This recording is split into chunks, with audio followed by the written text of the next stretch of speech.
12वीं का रिजल्ट आ गया। क्या रहा? पास हो गया मैं। हैं? अरे फिर जोर से बोलो ना। जब पास हो गए कितना प्रतिशत बना? 88, 85, 90, 44, 56, 65? बहुत बढ़िया, कमाल। अब क्या करना है? आगे क्या पढ़ोगे? आगे क्या करोगे? कंफ्यूज? घबराए नहीं, अभी हम जिंदा हैं। हम बताते हैं क्या करोगे। और आपको ही नहीं, कक्षा 10 वालों को भी बताएंगे कि उनको क्या पढ़ना है। यहाँ तक कि आपके मम्मी पापा को भी बताएंगे कि वो आपको क्या पढ़ाए। हर एक लड़के लड़की को बताने वाले हैं कि उनके लिए बेस्ट कोर्स और बेस्ट स्ट्रीम, बेस्ट सब्जेक्ट क्या है। तो चलिए शुरू करते हैं आपके सवाल का जवाब ढूंढना।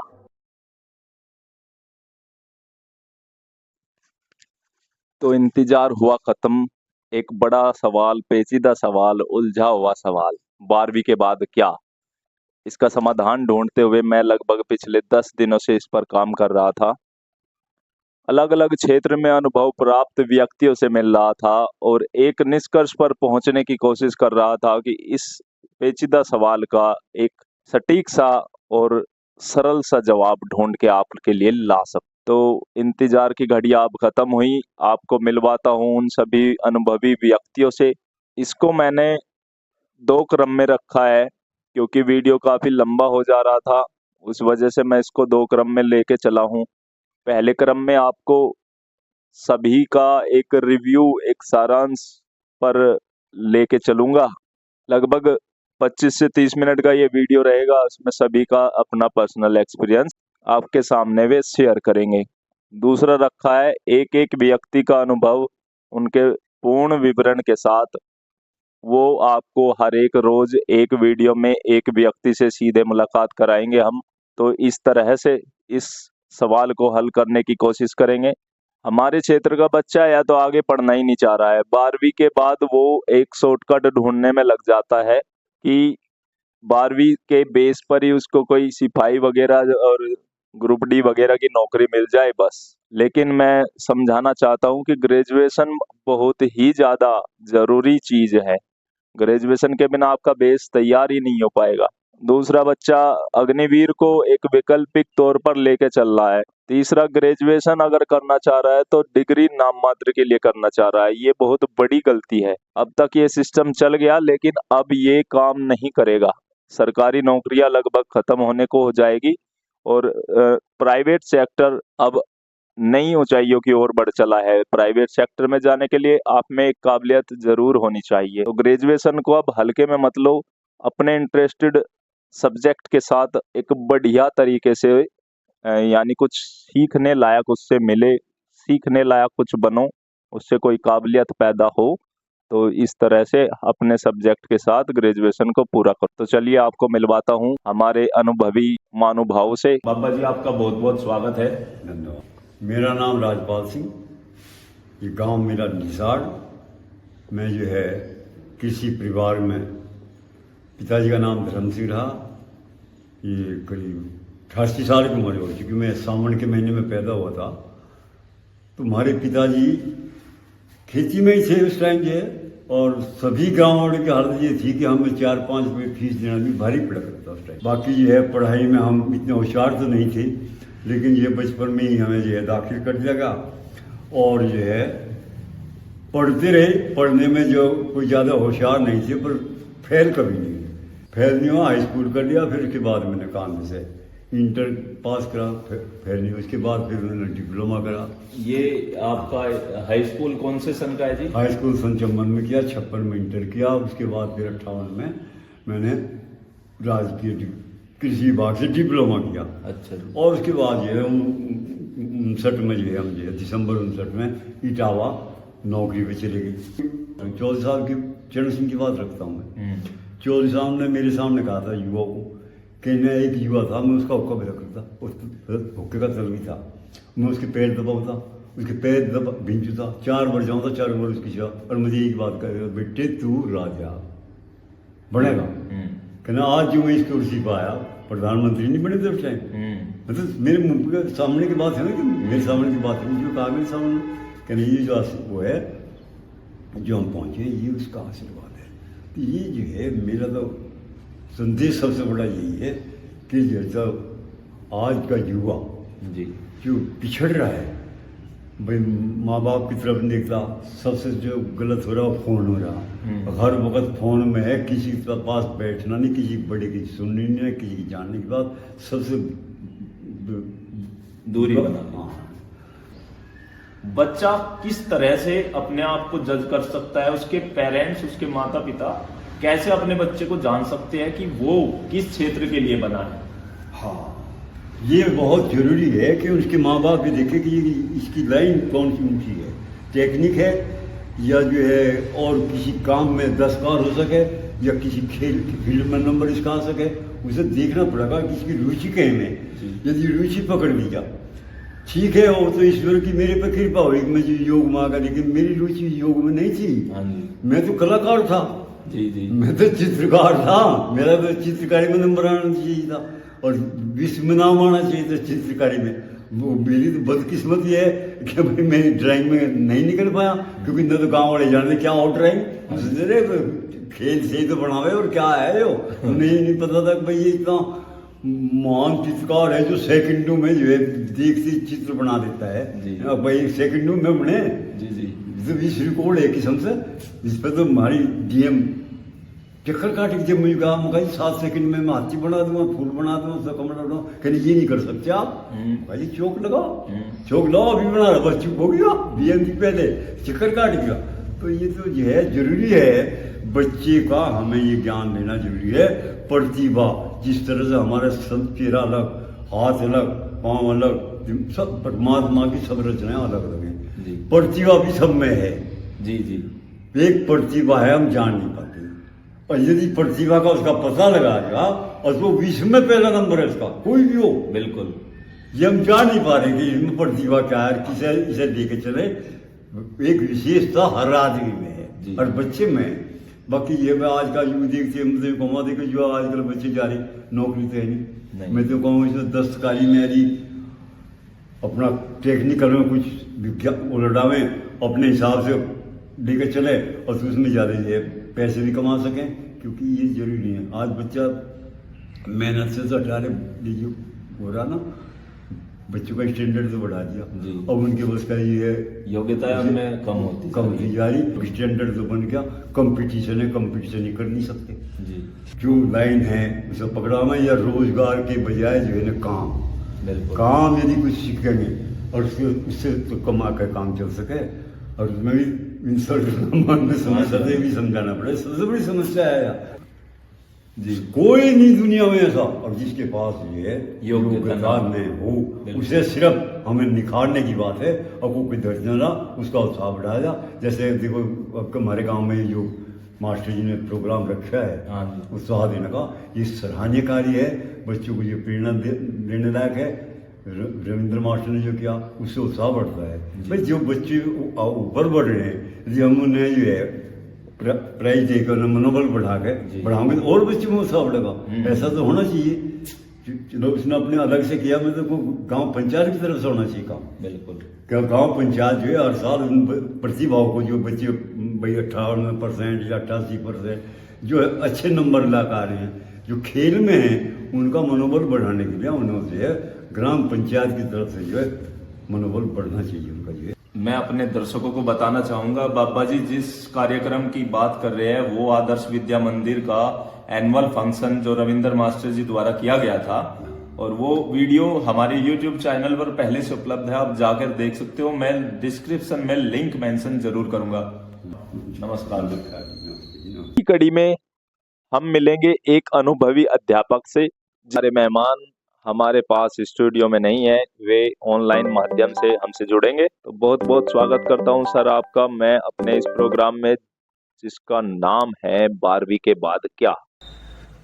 धन्यवाद सतीश जी, बहुत अच्छा प्रयास आपका, और आपका चैनल नित नई प्रगति के आयाम छूता चला जा रहा है। परिचय की जहाँ तक बात है, मेरा नाम नीरज कुमार मलिक, और मैं परिषदीय विद्यालय जो होते हैं हमारे उत्तर प्रदेश में सहायक अध्यापक के पद पर तैनात हूँ, जिला अमरोहा में। क्वालिफिकेशन मेरी बीएससी, एमए, एमफिल, बीएड, ये सब है।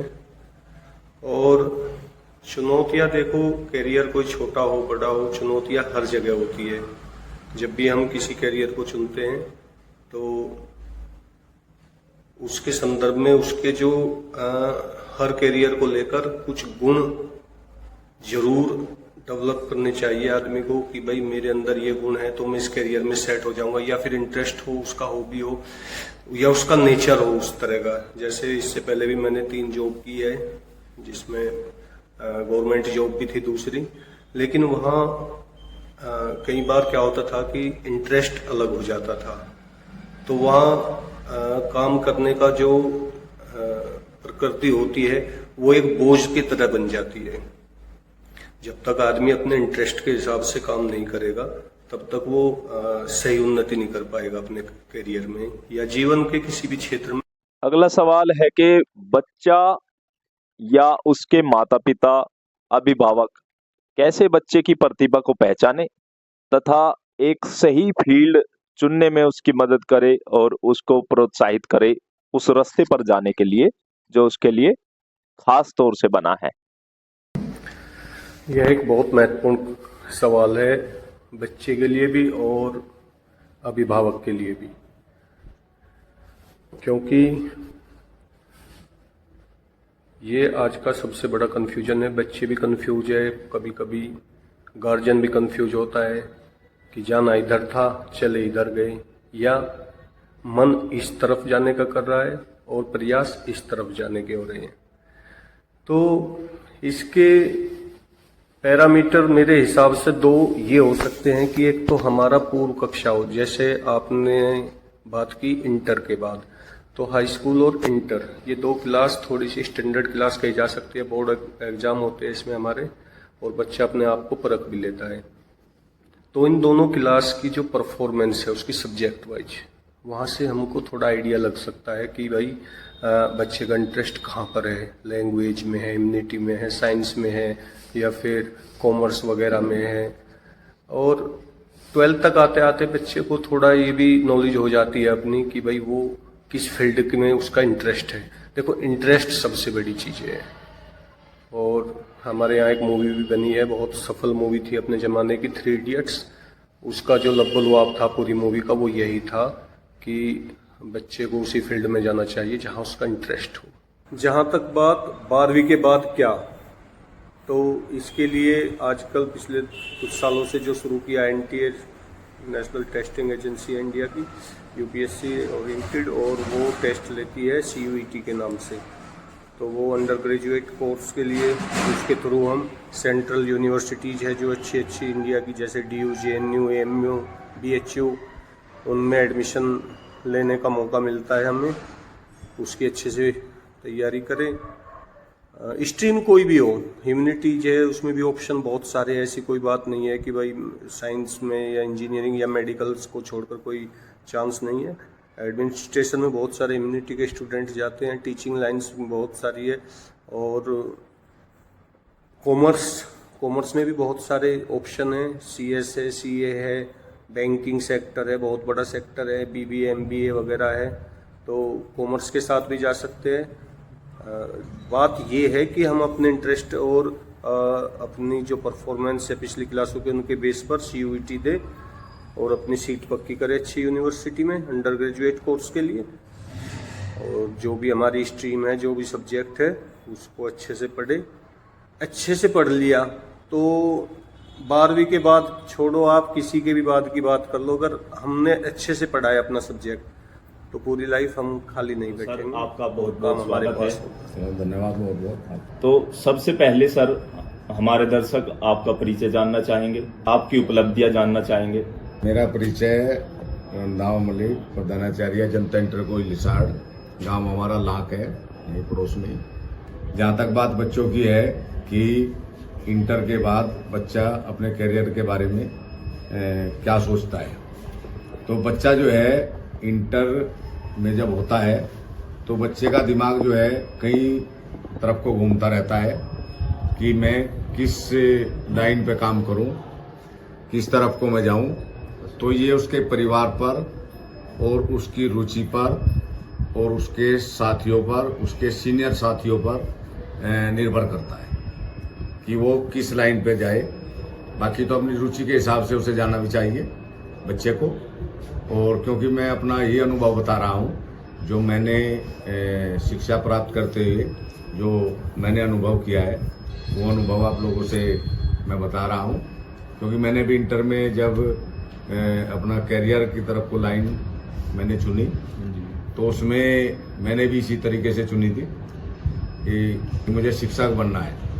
तो उसी हिसाब से मैंने लाइन चुन ली थी और उसी हिसाब के सब्जेक्ट हमने चुने। सबसे जरूरी पढ़ाई है, पढ़ाई के बिना तो जीवन ही अधूरा है। तो पढ़ाई करनी चाहिए। एजुकेशन चाहे नौकरी के हिसाब से ही नहीं, वो नौकरी ही करनी जरूरी है, पर जहाँ भी पढ़ा लिखा इंसान होगा, वो चाहे कहीं भी हो, किसी भी क्षेत्र में हो, वो अपना बिजनेस कर रहा हो, नौकरी कर रहा हो, चाहे खेती कर रहा हो, वो अलग ही दिखाई देता है। यहाँ अच्छी एजुकेशन हम दे सकें और पिछले साल के मुकाबले हमारा जो है रिजल्ट वो काफ़ी सुधरा है। 2022-23 में हमारा रिजल्ट 64 इंटर और इस साल जो है हमारा 95% है। और उसमें कई बच्चे हमारे यहाँ 88% के हैं और 85 भी है, 88 भी है, 70 भी है। इसके बाद हाँ बहुत ही अच्छा रिजल्ट रहा इस वर्ष पिछले साल के मुकाबले। और हाई स्कूल का हमारा पिछले साल था हमारा 86%, अब क्या है 93%। अच्छा जी, तो हाँ कई बच्चे जो है हमारे यहाँ 91% से ऊपर के नंबर प्राप्त किए, लड़के और लड़कियाँ। तो उस हिसाब से हम यहाँ जो है अच्छा अनुशासन और अच्छी पढ़ाई यहाँ प्रयास में हम लोग जो है कर रहे हैं। चाहे वो अभिभावक वाली बात पीछे भी आई थी, तो अभिभावक का भी पूरा सहयोग लेंगे। और इस वीडियो के माध्यम से हम आशा और उम्मीद भी करते हैं कि जितने भी अभिभावक हैं वे इसमें सहयोग भी करें विद्यालय के अनुशासन में और पढ़ाई लिखाई में बच्चों को। क्योंकि अपने गार्जियन को देखना चाहिए, पता लेना चाहिए विद्यालय में आकर के कि किस तरीके से हमारा बच्चा पढ़ रहा है, विद्यालय आ रहा है नहीं आ रहा है, कितना उसका कोर्स हो लिया, कितना नहीं हो लिया, घर पे भी देख कर यहाँ पे आकर हमें बतावें। तो दर्शकों से कहना चाहूंगा कि आपको देखना चाहिए कि आपको एक बेहतरीन भविष्य चाह रहा है अपने बच्चे का, अपने घर की स्थिति को आपको सुधारने की कोशिश कर रहे हो आप, तो एक छोटा सा सहयोग आपको आपके भविष्य में उजाला भरने के लिए काफ़ी होगा। तो ये प्रयास आपको करना चाहिए और स्कूल से समय समय पर मीटिंग करनी चाहिए, इसमें सहयोग दीजिए। मेरा नाम रविंदर मलिक है हाँ जी। और मैं डिस्ट्रिक्ट शामली लिसाड़ से बिलोंग करता हूँ।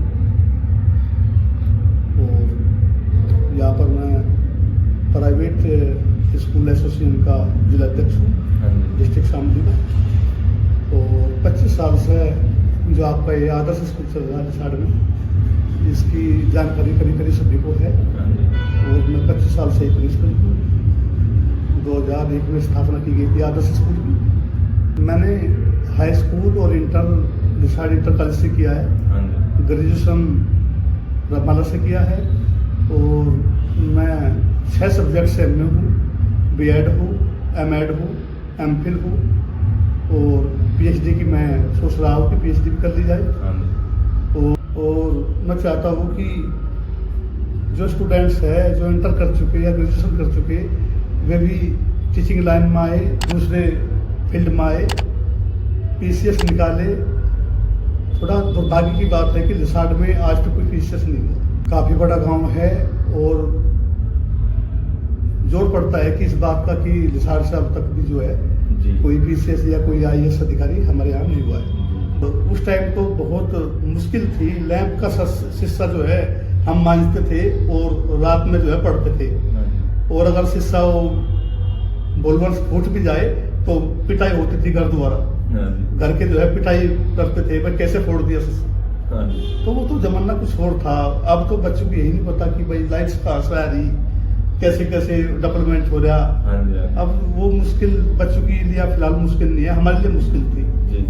इंटर के बाद बहुत संघर्षपूर्ण कहानी होती है स्टूडेंट की। इंटर के बाद वो चाहे गवर्नमेंट जॉब भी ले सकता है, अच्छा बिजनेस भी कर सकता है जी। और अपने घर की तरह, अपने घर के बड़ों की तरह वो, जैसे कि हमारा गांव किसानों का है, किसानी बसते हैं, मजदूर बसते हैं, तो वो चाहे उन खेतों में भी अपनी दमती लेकर के जा सकता है। वो उसके ऊपर निर्भर करता है, रुचि होनी चाहिए, इतना इंटरेस्ट होना चाहिए, सब्जेक्ट पर फोकस होना चाहिए कि उसे करना क्या है। और मेरा अपना मत है कि स्टूडेंट को इंटर के बाद अपना जो फ्रेंड होता है वो बुक्स को बनाना चाहिए। अपनी किताब को अगर उसने अपना फ्रेंड्स बना दिया अपनी इंटरेस्ट सब्जेक्ट के अनुसार, तो कौन रोकेगा? कोई नहीं रोकेगा उसको कोई रोक ही नहीं सकता। अगर उसने अपना फ्रेंड्स यही मोहल्ले गले के स्टूडेंट या उसके जो प्यारे हैं वे बना दिए, तो वो तो स्टॉप होगा, वो तो रुकेगा। वो तो मैं श्योर कह रहा है इस बात को, वो पक्का रुकेगा।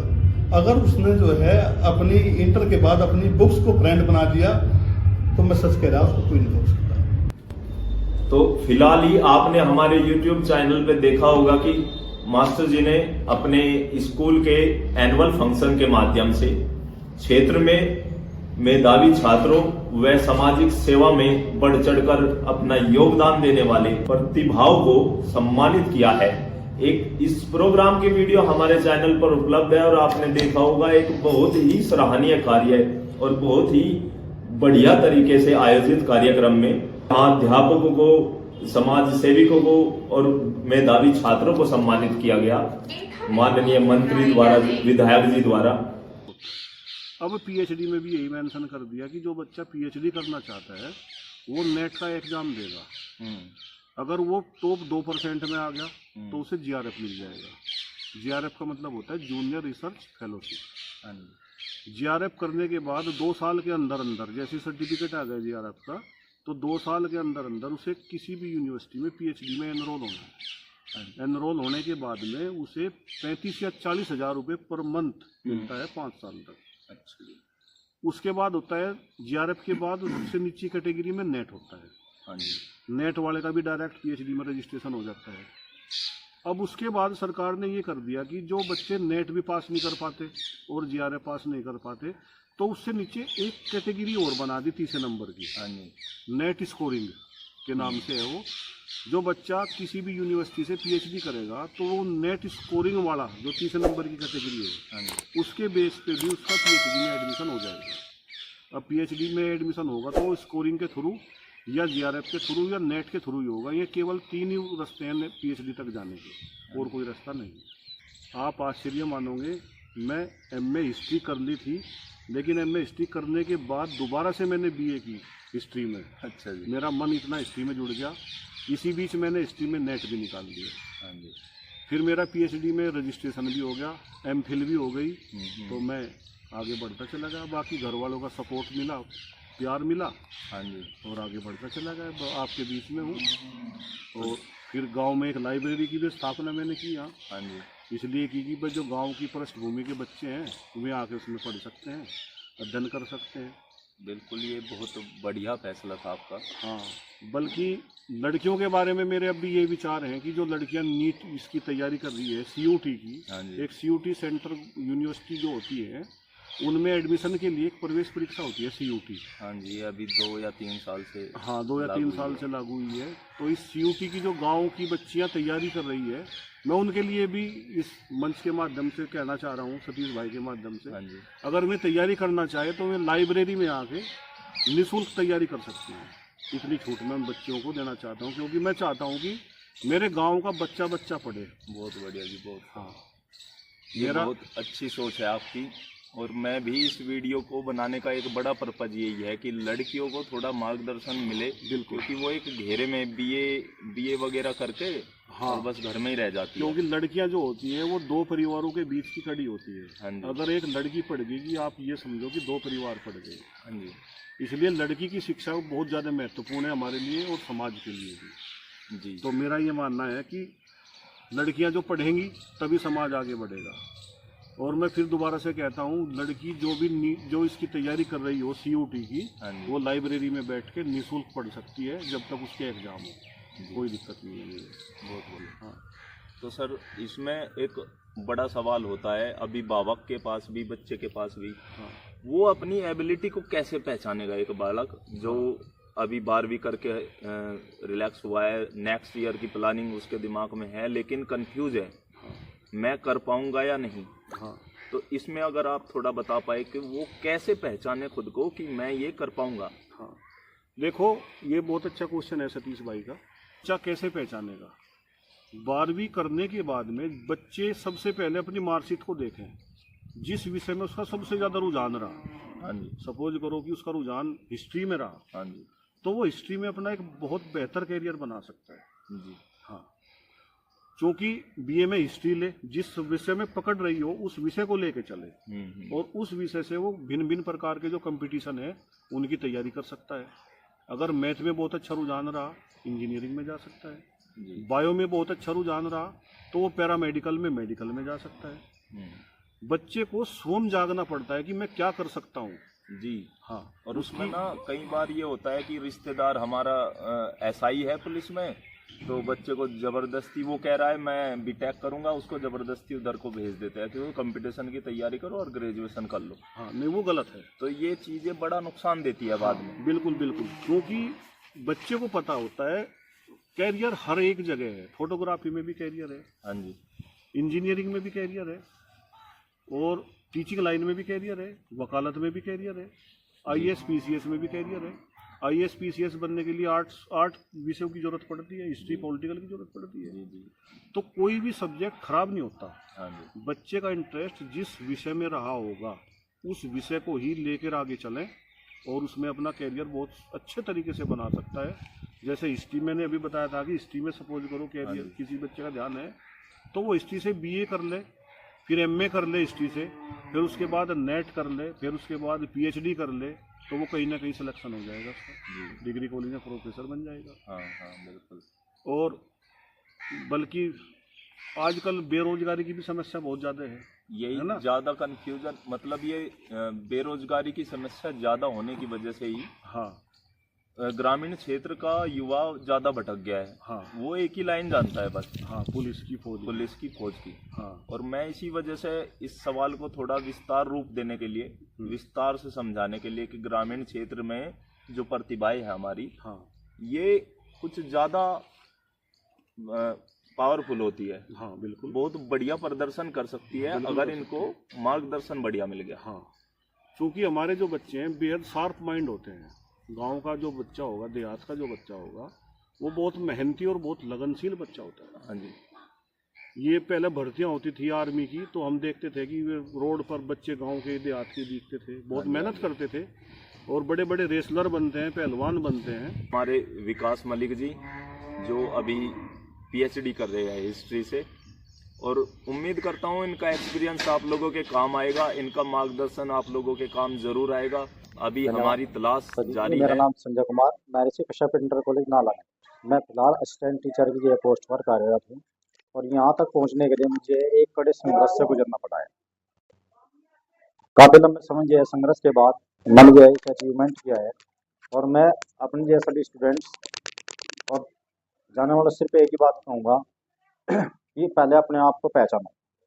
और हमारे जो क्षेत्र है इसमें बच्चों को एकदम तुरंत जो है इंटर के बाद जो है सर्विस चाहिए, लेकिन ऐसा नहीं है। अगर आपको अच्छी पोस्ट के लिए जो है सिविल में जो है अच्छी पोस्ट के लिए तैयारी करनी है, तो उसके लिए आपको कम से कम इंटर के बाद पॉलिटेक्निक, ITI, IIT वगैरह में जो है कोशिश करनी चाहिए, ताकि अच्छी पोस्ट पर पहुंच जा सके।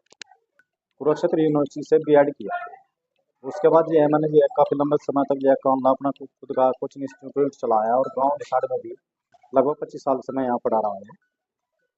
इस अंतराल में मैंने बहुत अच्छे अच्छे बच्चे यहाँ से जो है निकाले हैं, और आज इन बच्चों के सहयोग के लिए हमेशा तैयार रह रहा हूँ।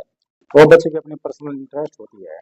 अगर बच्चे जो है, हर बच्चे जो है एक अलग अलग जो है डिपार्टमेंट के लिए बनाए, वो उसकी अपनी सोच है, वो किस क्षेत्र में जाना चाहता है। और मैं तो गार्जियन सिर्फ ये कहूँगा कि बच्चा जिस फील्ड में जाना चाहता है उसे उसी के लिए सपोर्ट करें।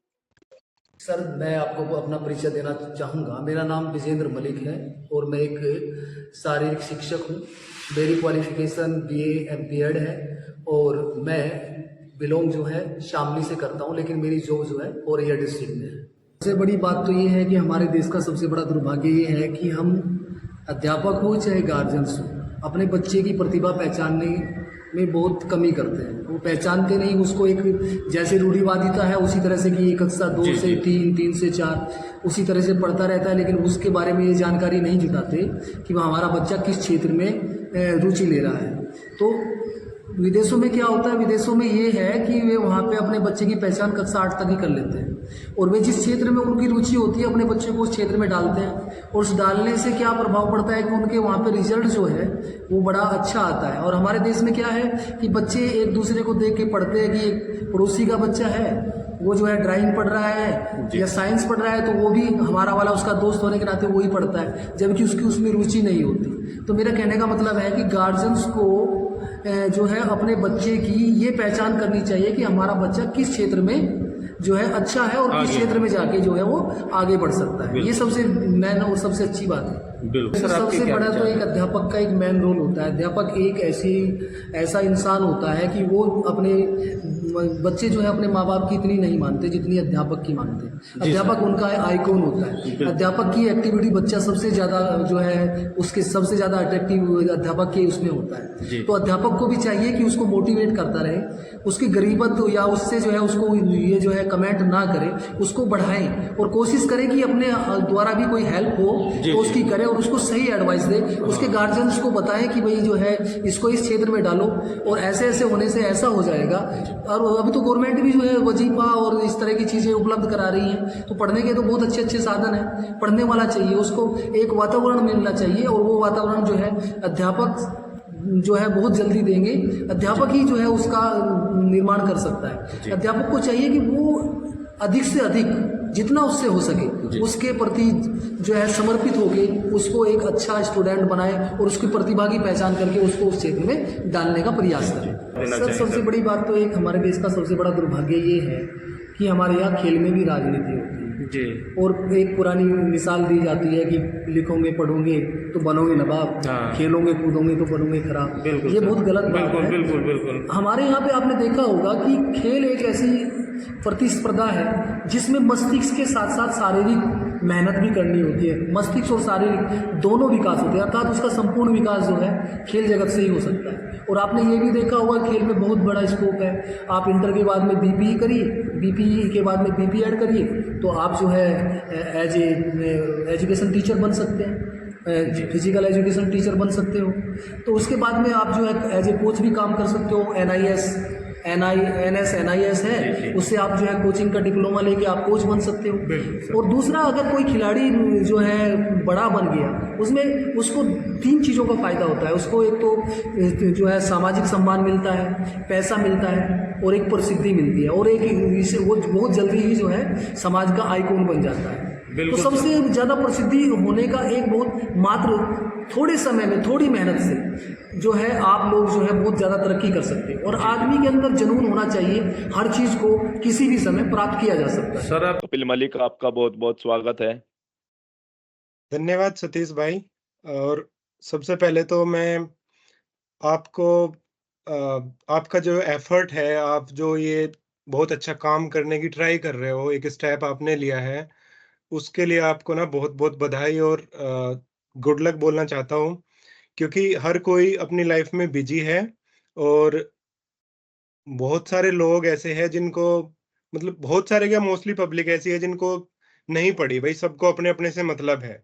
तो ये एक स्टेप जिसमें आप मतलब किसी की हेल्प करने की ट्राई कर रहे हो और हमारे प्रयास से, आपके प्रयास से अगर किसी एक की भी अगर हेल्प हो जाती है तो मैं आपको और मैं आपका बहुत बहुत धन्यवाद अदा करता हूँ इस बारे में।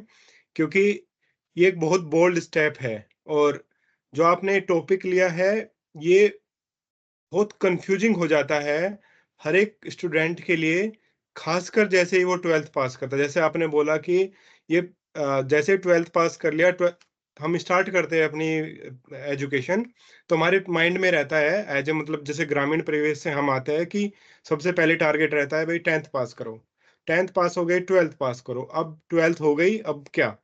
तो इसके लिए बहुत सारा मतलब हमारी सोसाइटी की तरफ से भी और फैमिली की तरफ से हमारा जो परिवेश है ना, दोस्त है, हमारा ग्रुप है, सबकी तरफ से ना हमेशा एक प्रेशर बना रहता है। चलो, हमारा टारगेट होता है 12th तक, बट उसके बियॉन्ड क्या है, उसके बाद में क्या है, वो हम कब रियलाइज करते हैं, वो हम जब 12th पास कर लेते हैं। हम बिल्कुल बॉर्डर पे खड़े हैं और तब हमें एहसास होता है कि अब क्या करें, अब तो 12th तो हो गई, तो अब आगे क्या है। तो ये बहुत अच्छा आपने टॉपिक लिया है। जैसे आपने बताया, मेरा नाम कपिल मलिक है और मैंने अपनी 12th जो है, मैंने हिंदू इंटर कॉलेज कांदला से की हुई है। ये है ना कि भाई बीटेक में एडमिशन ले लिया तब तो जॉब अच्छी लगनी ही लगनी है। तो अभी तो मैं क्या है ना, 2 साल से, मतलब चल तो मेरा 4-5 साल से ही चल रहा था, बीच में कोविड आ गया, तो मेरी मैं एक सेपिएंट करके हमारी कंपनी है, तो ये यूएस की कंपनी है, अमेरिका की। तो इसमें मैं पिछले 10 साल, अभी रिसेंटली कंप्लीट हुए, 10 साल से इसमें पोस्टेड हूँ। और अभी जो मेरी पोजीशन है वो एक टीम लीड की है। तो और मेरा बैकग्राउंड अगर आप बात करें तो एक डेवऑप्स करके फील्ड होता है, डेवऑप्स में मैं हूँ अभी पिछले 7-8 साल से। तो इसमें क्या होता है, जैसे कि आप थोड़ा सा, अगर मैं हल्का सा एक मिनट में अगर बताना चाहूँ, आपकी ऐप होती है, कोई भी एक एप्लीकेशन बनती है, जैसे आप बैंक में भी जाते हो, राइट? वहां पे भी जो जी कर्मचारी काम करता रहता है बैंक में ना, आपका पैसा कितना आया कितना गया, तो वो पहले रजिस्टर में होता था, आजकल उनकी सबकी एक एप्लीकेशन होती है। तो जी हमारी कंपनी जो है ना, उस जिस पे हम काम करते हैं, तो वो कंपनी में कुछ लोग हैं जो उस टाइप की ऐप बनाते हैं। और वो ऐप बनाने से पहले एक्चुअल एंड यूजर जो है, कंज्यूमर जो लोग हैं, उनके उनके पास जाने से पहले उसको कैसे सही तरीके से वहां तक पहुंचाया जाए। तो डेवऑप्स का फील्ड उसमें होता है कि प्रोसेस को ऑटोमेट करना होता है, कि भाई कोई मैनुअल हम्म। प्रोसेस कर रहा है, उसको आप कोड लिखो एक, उससे क्या है ना, ऑटोमेट हो जाए। तो अगर मोटी जी मोटी सी मैं लैंग्वेज में बताना चाहूँ, तो ये मैं काम करता हूँ बेसिकली अभी 8-10 साल से। और पिछले दो हम्म। साल से इधर अमेरिका में पोस्टेड हूँ। इसके लिए मैं कहना चाहूंगा कि हमें ना थोड़ा सा ना एडवांस होना पड़ेगा एज ए पेरेंट्स भी। और मतलब जो एक स्टूडेंट है, हम क्या है ना, मतलब मैंने भी यही फेस किया है कि हम डिसाइड करते हैं कि हम क्या करना चाहते हैं। एक तो सोसाइटी के प्रेशर में, रिलेटिव्स के प्रेशर में, अपने फ्रेंड सर्कल उसके प्रेशर में, 12th के बाद, है हम्म। ना। लेकिन 12th क्या आता है, 12th में तो हम एक पर्टिकुलर सब्जेक्ट चूज कर लेते हैं, राइट? हम साइंस में हैं, बायो में हैं, राइट, कॉमर्स में हैं, जी बहुत सारे एरियाज हैं। लेकिन ये हमें 10th में, जब हम 10th कर रहे होते हैं ना, तो उस टाइम हमें अपना ना स्ट्रॉन्ग एरिया ऑब्जर्व करना चाहिए उस टाइम पे। और अगर किसी को गाइड भी करो तो उसी के बेस पे गाइड करो कि भाई हमारा स्ट्रॉन्ग एरिया क्या है, बच्चे की रुचि हम्म। किस में है। भेड़ चाल में एक तो सबसे बड़ी प्रॉब्लम है कि भेड़ चाल में नहीं घुसना है। भेड़ जी चाल जी में घुसने के बहुत सारे नुकसान ये हो जाते हैं कि बच्चे में कैपेबिलिटी है नहीं, एक दूसरे को देख देख के उसी एरिया में घुस गया, हो गया फिर। और वो ओवर द टाइम वो ना पीछे हटता चला जाता है। तो बिल्कुल। जैसे मैं कह रहा हूँ कि 10th आप कर रहे हो, तो उस टाइम पे आप एक्सप्लोर करो कि आपका क्या स्ट्रॉन्ग एरिया है। आप हमेशा मैथ और बायो को मत देखो कि भाई मेडिकल और सिर्फ इंजीनियरिंग दो ही स्ट्रीम है आगे जाके जो आपको सक्सेस देगी। दो चीजें होती है, सक्सेस फुल होना और पैसा कमाना, और दूसरा कि तुम्हारा इंटरेस्ट किस में है। जिसमें तुम्हारा जी इंटरेस्ट है तो आप उसमें ज्यादा अच्छा कर पाओगे, बेटर देन कि आप किसी के बोलने से भाई दूसरा सब्जेक्ट लेके आप घुस गए उसमें, और फिर आप उसमें स्ट्रगल करते रहो, बस जिंदगी भर का स्ट्रगल हो गया। जो आपका हम्म। जो आपका अच्छा एरिया था वो तो आपने छोड़ दिया, जिसमें आपका अच्छा इंटरेस्ट था, जिसमें आप ओवर द टाइम, हो सकता है शुरू में कम दिखे, बट ओवर द टाइम आप उसमें अच्छी ग्रोथ कर पाते, क्योंकि आप वो अंदर से करना चाहते हो। तो बिल्कुल बिल्कुल। और दूसरा एक एक पॉइंट और भी मैं बोलना चाहूंगा, जब से आपने मुझे बोला था कि आजकल ना बहुत सारे करियर काउंसलिंग के ऑप्शंस अवेलेबल है, हाँ ऑनलाइन जी। भी, ऑफलाइन भी। वो एक छोटा सा हम्म। इन्वेस्टमेंट होता है। अगर 1,000, 2,000, 5,000 रुपए लग के हमारा कोई हमें अच्छा सा काउंसलर मिल जाए, वो हमें इवेल्युएट करता है। और इतने अच्छे ऑप्शन शायद मैं भी ना बता पाऊँ, क्योंकि उनका काम ही वही है। वो हर एक बिल्कुल एरिया की बिल्कुल। नॉलेज रखते हैं कि भाई तुम्हारी लॉ में नॉलेज है, इंजीनियरिंग में, मैनेजमेंट में है, बायो में है, मेडिकल में है ना।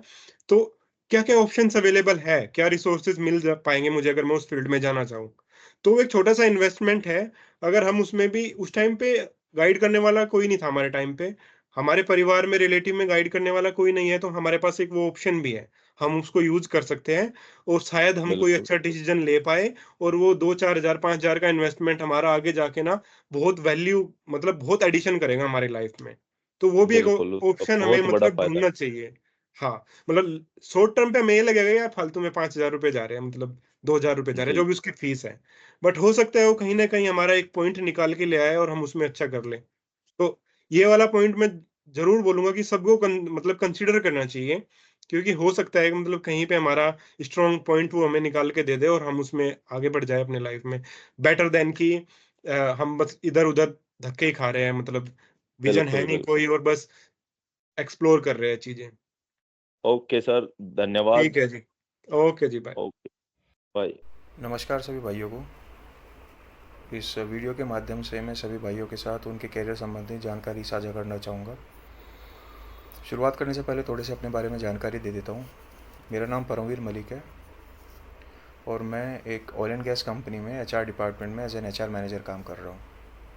मेरा काम होता है कि हमारे यहाँ कंपनी में डिफरेंट डिपार्टमेंट्स होते हैं, जैसे फाइनेंस डिपार्टमेंट हो गया, मैन्युफैक्चरिंग डिपार्टमेंट हो गया, इंजीनियरिंग डिपार्टमेंट, प्रोक्योरमेंट डिपार्टमेंट। तो उनमें अलग अलग पदों पे नियुक्तियाँ होती है, रिक्रूटमेंट होता है। तो बेसिकली मेरी जो रिस्पॉन्सिबिलिटीज़ होती है उन विभिन्न पदों के लिए नियुक्ति करने की होती है। 10th-12th मैंने शामली से की थी, उसके बाद ग्रेजुएशन किया। ग्रेजुएशन करने के बाद 2008 में मैंने दिल्ली से MBA किया और उसके बाद से मैं HR डिपार्टमेंट में काम कर रहा हूँ। और मैंने अलग अलग तरह की कंपनीज़ में काम किया हो, चाहे वो एनर्जी कंपनीज़ हो, मैन्युफैक्चरिंग हो, IT हो। तो इस वीडियो के माध्यम से मैं बच्चों को ये थोड़ा जानकारी साझा करना चाहूँगा, जो 12वीं करने के बाद मोस्टली बच्चों के दिमाग में दुविधा होती है कि आगे एज ए कैरियर किस फील्ड को वो ऑप्ट करे और किस फील्ड में अपना कैरियर देखें। देखो, जो प्राइवेट फील्ड होता है बेसिकली ये डिपेंड करता है इंसान की खुद की पर्सनैलिटी के ऊपर, उसकी खुद की काबिलियत के ऊपर। जितना प्राइवेट फील्ड में इंसान अपने ऊपर जितना काम कर सकता है, काम करने का मतलब ये है कि जितना अपने आप को डेवलप कर सकता है, चाहे वो कम्युनिकेशन के पॉइंट ऑफ व्यू से हो, चाहे वो पर्सनैलिटी के पॉइंट ऑफ व्यू से हो, चाहे वो थिंकिंग के पॉइंट ऑफ व्यू से हो, चाहे वो नॉलेज के पॉइंट ऑफ व्यू से हो, तो उतने ही ज़्यादा प्राइवेट फील्ड में आगे ग्रोथ की अपॉर्चुनिटीज़ होती हैं। सब कुछ इंसान की खुद की काबिलियत के ऊपर, खुद की मेहनत के ऊपर डिपेंड करता है।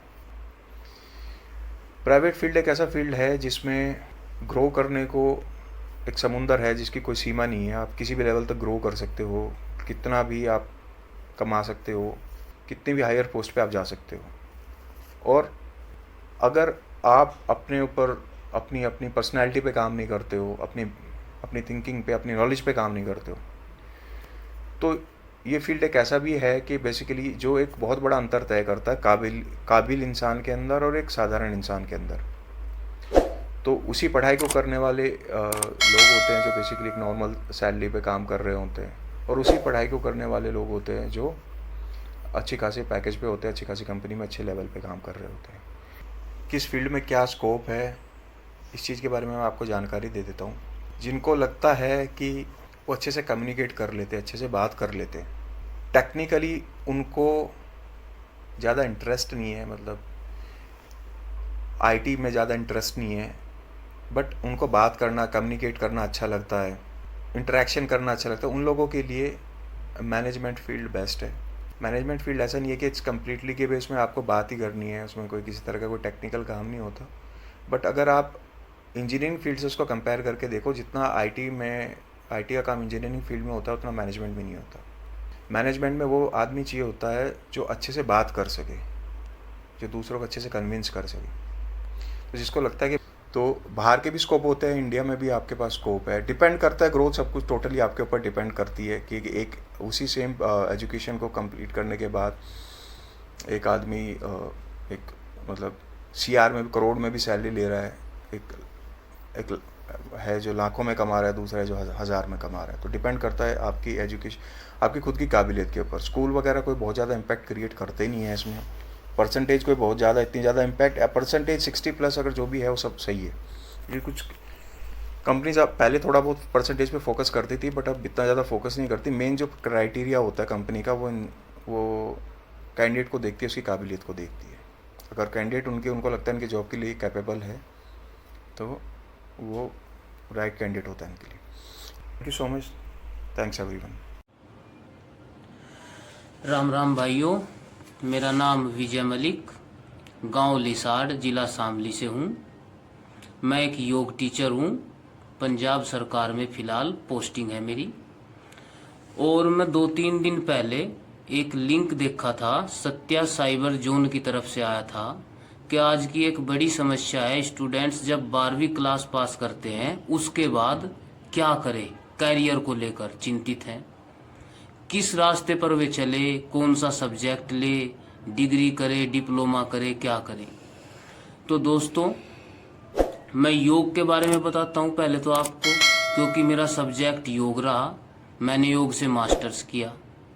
12वीं के बाद आप योग से डिप्लोमा कर सकते हैं 1 ईयर का, डिग्री कर सकते हैं, मास्टर्स कर सकते हैं। उसके बाद आप नेट क्वालिफाइड करके असिस्टेंट प्रोफेसर के लिए तैयार हो जाएंगे। इंटरव्यू दीजिए, रिटर्न दीजिए, आप कहीं पे भी असिस्टेंट प्रोफेसर बन सकते हो। इससे अलग आप, जैसे हमारे अलग अलग स्टेटों में वैकेंसी निकलती है योग को लेकर, प्रोफेशनल तरीके से भी योग में जा सकते हो। और रही बात आपकी स्ट्रीम की, आप सबसे पहले अपना सब्जेक्ट देखिए। आप 12वीं तक आए, आप किस सब्जेक्ट में स्ट्रोंग है, उसी सब्जेक्ट को लेकर आप आगे बढ़े। कुछ स्टूडेंट्स में खेल कूद का इवेंट होता है, बहुत अच्छी स्किल होती है उनके अंदर खेल कूद को लेकर, वो अपना वही गेम चुने और उसे एकेडमिक तरीके से या कॉलेज के तरीके से या अपनी यूनिवर्सिटी के माध्यम से आगे बढ़े लेकर, आपको कामयाबी जरूर मिलेगी। बहुत सारे विकल्प हैं और योग में तो आजकल बहुत अवसर आ गए और आने वाला समय भी योग का है। अगर किसी के अंदर योग की इच्छा है सीखने की या करने की या योग को लेकर आगे बढ़ने की, तो योग से डिग्री करें। योग से बीएससी होती है, मास्टर्स होती है, एमएससी, एमए योग से होती है। लेकिन समय, तैयारी और परिश्रम ये आपको देना पड़ेगा। Thank you friends. वीडियो देखने के लिए आप सभी का बहुत बहुत धन्यवाद। आशा करता हूं कि आप इस वीडियो के बाद एक निष्कर्ष पर जरूर पहुंचे होंगे कि अब आगे 12वीं के बाद आपको क्या करना है। और इसके बाद भी कोई दिक्कत आती है तो हमारा व्हाट्सएप नंबर है। बीच में जिन व्यक्तियों ने अपने नंबर शेयर किए हैं, अपने एक्सपीरियंस शेयर किए हैं और वे आपकी हेल्प के लिए तैयार है। किसी भी प्रकार की कोई भी सवाल हो, कमेंट बॉक्स में पूछ सकते हो, हमारे व्हाट्सएप पे पूछ सकते हो। और भी आपका कोई सुझाव, सलाह या कोई भी राय हो तो हमें हमारे कमेंट बॉक्स में आप जरूर बताइए। व्हाट्सएप पर आप पर्सनल मैसेज छोड़ सकते हो, कोई दिक्कत नहीं है। आपकी मदद करने के लिए पूर्णतया प्रयासरत है। तो वीडियो को शेयर जरूर कीजिएगा और जल्दी मिलते हैं कुछ नई ताजा अपडेट के साथ। जय हिंद।